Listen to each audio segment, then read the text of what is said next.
Initially, from the apes, there developed different species of ape man, the so-called Australopithecine. The transition to the genus Homo and the development of upright walking took place some 4 million years ago. As yet, this period of evolution has by no means been exhaustively researched. Man's locomotion by means of upright walking is considerably different from that of all apes. It requires fundamental changes in the skeleton. A human's vertebral column is shaped in a double S-curve. The most pronounced curve is in the lumbar region. The pelvis, with its barycenter, is positioned above the feet, so that it can distribute the body weight evenly between both legs. The thorax is flat in an adaptation to the upright posture.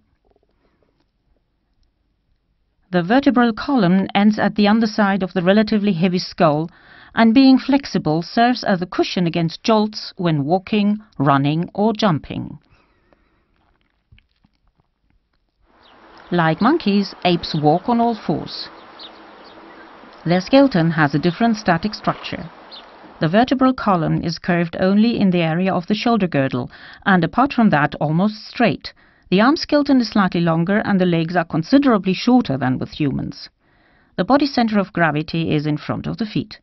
The chimpanzee's pelvis is long and narrow and less curved than that of a human. Like prosimians and monkeys, apes too have a prehensile foot. The big toe is abducted and serves, as we've already learned, for gripping and climbing. The human foot is only suitable for moving on the ground and standing. The distance between the big toes and the other toes is rather small.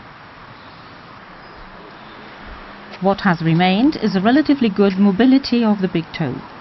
After intensive training, humans who can't use their hands can even write and paint with their feet.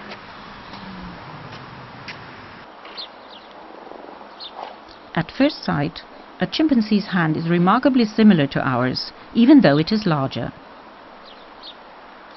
In comparison with all other fingers, its thumb is considerably smaller.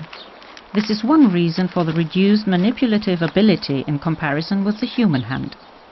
While chimpanzees see small objects between the thumb and the curled forefinger, human beings are able to hold these objects with the tips of their thumb and forefinger.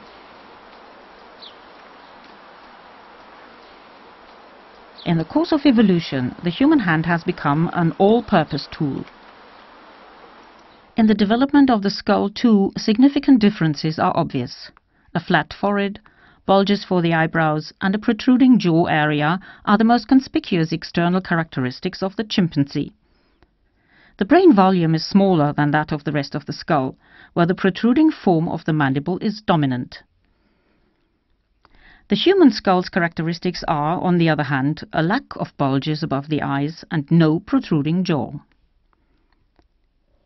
In this diagram we can see clearly that the brain case as well as the brain have grown significantly.